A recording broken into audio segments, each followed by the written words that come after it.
Hi, my name is Brian Murphy. Welcome to the DJ Storybook interview series, the life and effects that COVID-19 has on everyday people.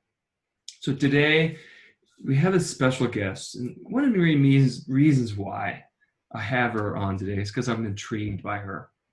Went to see her on her Facebook page, and I like her stuff. So I wanted to talk to her. She is the founder of Kit Modius, and she is an artist at the Commonwealth Fine Arts Center.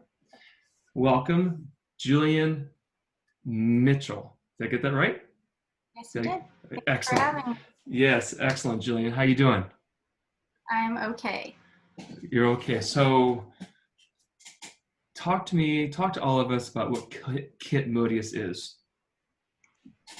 So Kid Modus is my contemporary dance company. We started in 2017, and it came at a time where I was feeling that there was a lack of opportunities that I was seeking as a dancer and artist in my city that I wound up in, which is Atlanta.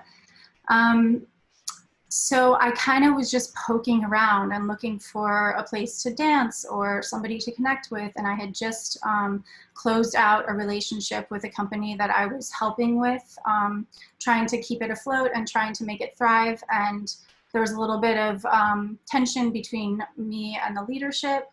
And so I was just looking for a new opportunity, and I was just kept saying to myself, like, gosh, I think somebody should start something. Like, there's room, there's space, there's dancers, there's opportunities in Atlanta. And it didn't seem like it was, the market was flooded or like there was too many companies here. So I was like, okay, there's room. Somebody should start something. And I really hope they do.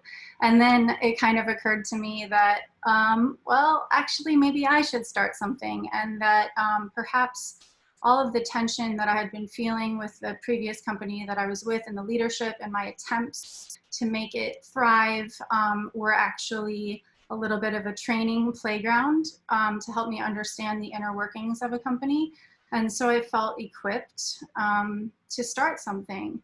And then very coincidentally, I received a call from Callan Fine Arts Center where they were looking for artists to fill this big empty space that they had sitting there. And I was like, this is crazy that That's you're calling me perfect. thinking about starting a company. And whatever remaining sort of hesitation I had, it was like off the table, like this just needs to happen. So I did. I just did. Well, congratulations. And that, here we are 3 years later. You said you had 10 dancers now, right? Yeah. So if I'm an audience member and I'm watching you, what am I going to leave the show? How am I what is it how am I going to feel when I leave the show? Um, my hope is, I'm not sure how you would feel, but my hope is that our audiences feel transported somewhere else. So I love the idea of a reality, but stretched and warped, and something that just transcends what we know. So I think that I have a lot of respect for people that make work that is very human, and a lot of our work is human, but I try to like get us a little bit outside and beyond the reality that we are living in every single day. And additionally, I'm really into dance, like real dance, like really intricately choreographed, really physicalized, highly physicalized work that is designed.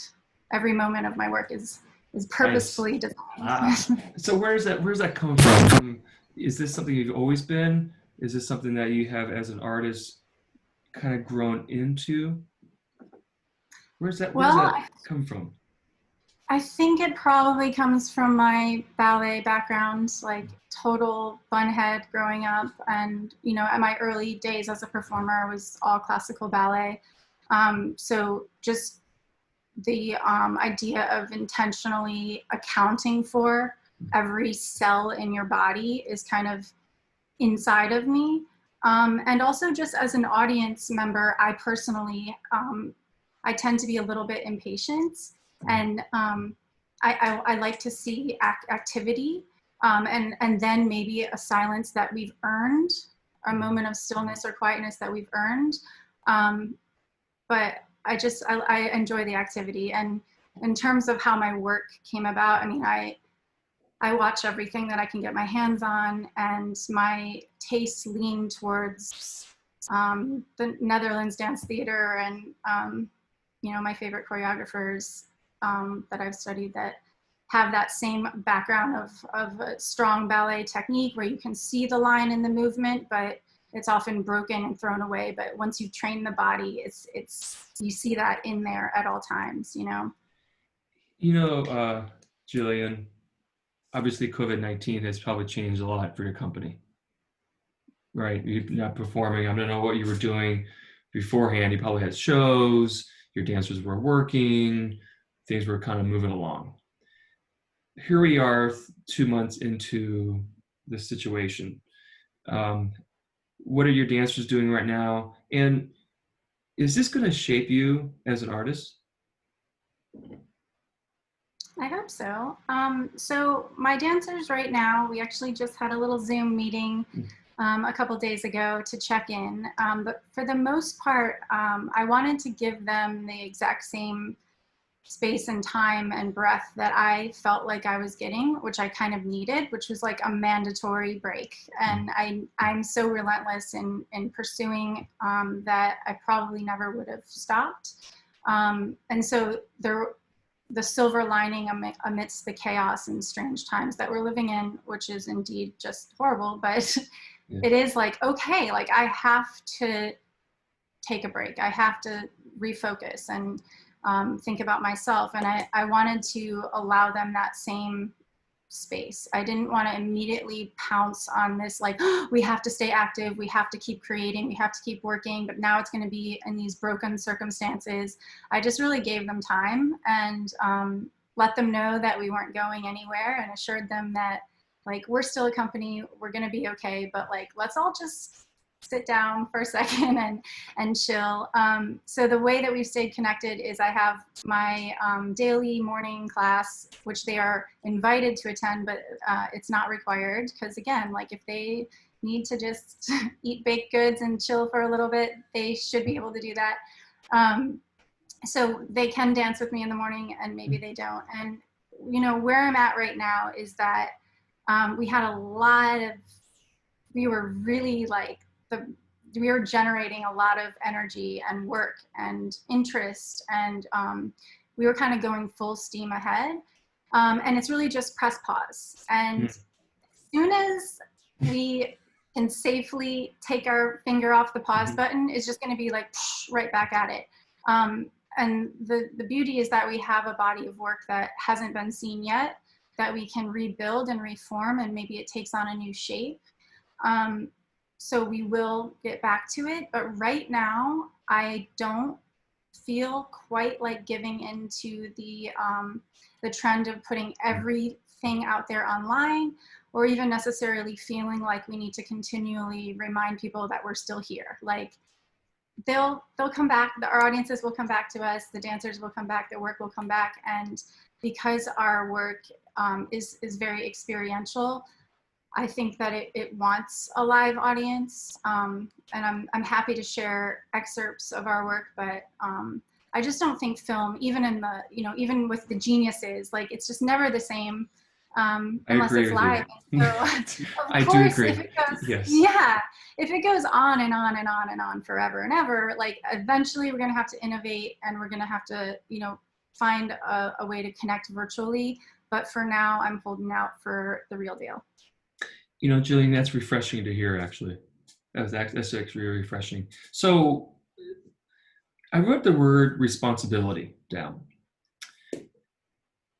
We are in a trying time right now. I do feel a sense of responsibility as an artist to give to these people out here in this framework. Art now, art, it doesn't matter, dance, music, whatever it is so important now.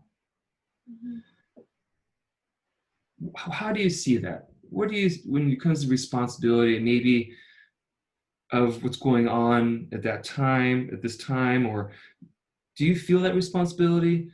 And if so, what does that mean to you? I do, yes. Um, and I just, my only concern is that there's a lot of voices that are kind of competing for the attention. And there are a lot of organizations that are contributing content. And I don't want us to get lost in the mix. I love the idea of somebody going out of their way to seek out our art. Um, and if I feel that we're being sought after, I want to respond. But I don't necessarily feel like I want to do at you because I've decided that you need it right now. And I think that most people, like in the depths of their souls, sense that they do need it, and they're going to seek it out. And whether they get it from us or from another institution, for now, I'm okay with that. And the most interesting thing to me is that audiences are refining their palates, and they're becoming educated about what they're watching so that they can differentiate a lot of the voices that, like, what do they want? Like, do they have a taste? Like, are they just watching dance because their friend tagged them along and they aren't really into dance, and maybe they see something that could be more along the mediocre side, or they see this really high art? Like, can they tell the difference? Mm-hmm. And so in a lot of ways, like, I want them to watch the best of the best. And then I want them to see that when they come see Kit Modus. So if they're finding it, by watching what Sadler's Wells is putting out there, and then they recognize the same quality in our company, I'm a little more satisfied at that than I am at them just watching a bunch of videos of Kit Modus and comparing it to nothing. I want them to know that it's good. That makes sense. It does, Jullian. It's actually, it's very insightful. And like I had said before, it's refreshing. Because yes, and I had felt it. I'm a go person too.